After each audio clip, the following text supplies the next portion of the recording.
Our body is made up of roughly 100 trillion cells, 206 bones, 600 muscles, and 22 internal organs.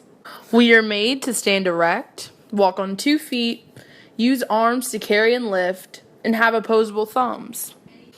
Our bodies consist of a number of biological systems that carry out specific functions necessary for everyday living.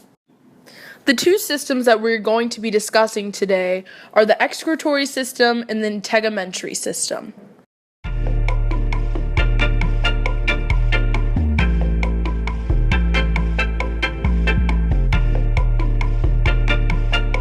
The first organ that we're going to discuss is the liver. The liver is the main hub for all of the macromolecules in your body because it sorts and sends the important molecules through your blood into the places they are needed. Breaking down molecules and making them into usable forms takes a lot of energy and produces a lot of waste. For example, when breaking down proteins, ammonia is formed.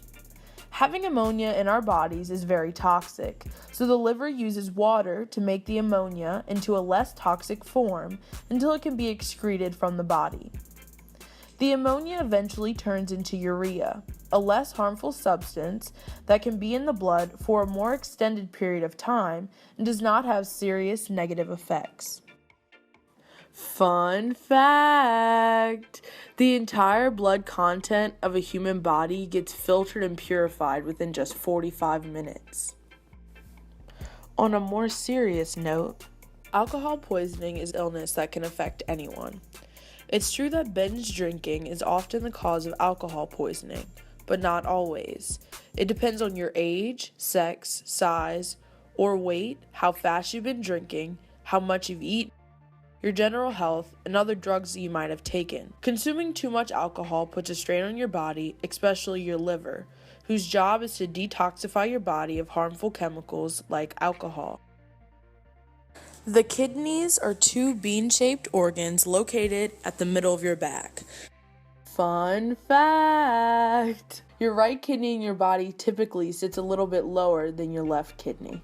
The main functioning is to clean your blood. When it filters your blood, the good stuff, or the red blood cells, are circulated back to the rest of your body, and the bad stuff, urea, is exported out of your body as waste, or urine. The first place your blood goes when it enters your kidney is to one of the several million nephrons. A nephron eliminates waste from the body, regulates blood volume and blood pressure, controls levels of electrolytes and metabodies, and regulates blood pH. There are 3 processes that happen within every nephron in your kidney: glomerular filtration, tubular reabsorption, and tubular secretion. The first step when blood enters your kidney is it goes to the nephron and performs glomerular filtration. 2 of the main parts of the nephron is the renal corpuscle and the renal tube. The renal corpuscle plays a major role in the filtration of your blood, and the renal tube plays a significant role in the reabsorption of important molecules. The real action happens in the glomerular capsule. The glomerulus is a porous, yarn-like structure. The pores are very small, and only small molecules can fit through it. Big molecules, like your red blood cells, cannot fit through the pores, so they are circulated back through the rest of your body. Whereas small molecules continue to flow through the nephron. Your nephron performs tubular reabsorption when the cells that line your renal tube actively transport nutrients, like water, out of the urea and into your kidney lining, or the medulla. In the same way, your nephron performs tubular secretion by actively secreting salts into the medulla, or kidney lining, causing water to passively flow out of the renal tube. ADH is a hormone produced in the pituitary gland. It controls the body's ability to hold water. If there is not enough water, ADH is released and causes the blood to reabsorb water from the kidneys. If your urine appears darker, it means that your body was in need of water and absorbed the water from the urea, making the urea look darker because the concentration of water is lower. If you drink the correct amount of water, your urine should be a light yellow. Fun fact! Alcohol actually inhibits ADH from being released.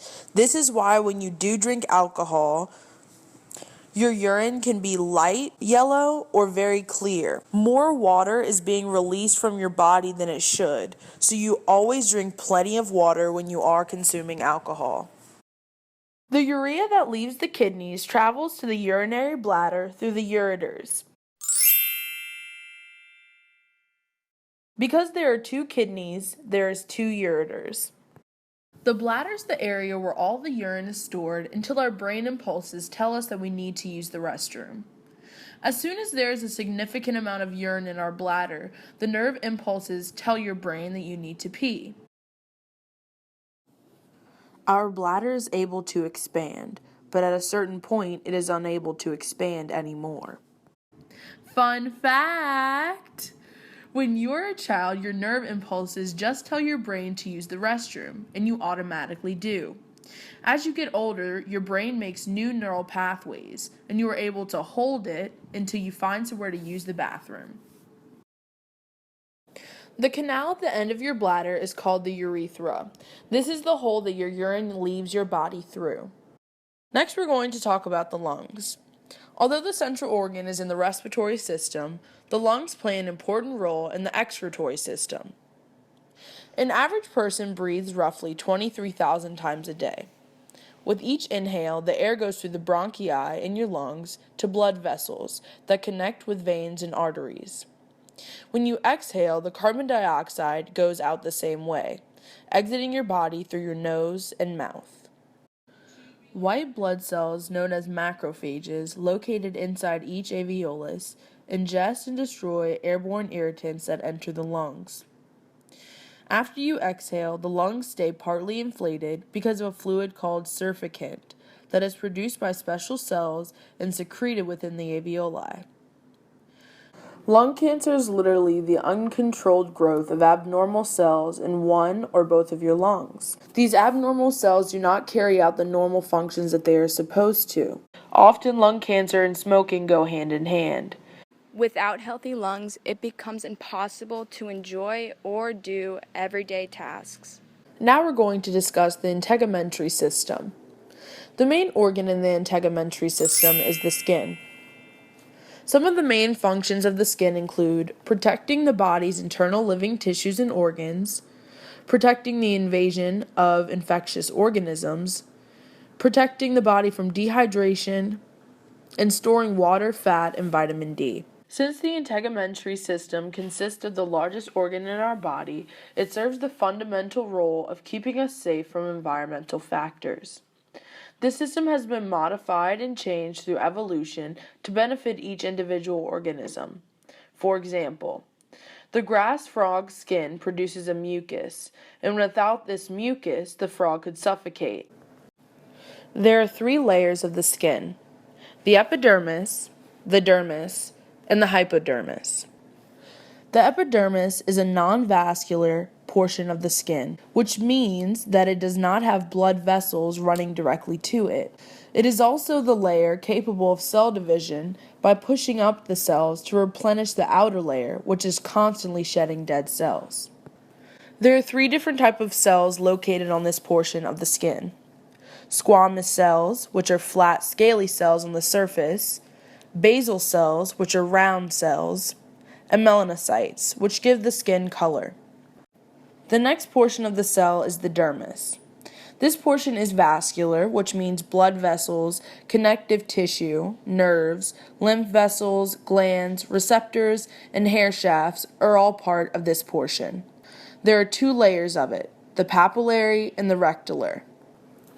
You may recognize the papillary. The papillary are the ridges and valleys that are on your fingers. They have receptors to communicate with the nervous system, but the receptors are not evenly spread, like there are more on your lips and your fingertips. Then there's also the reticular layer. This has dense elastic fibers, which is the connective tissue, hair follicles, nerves, and certain glands.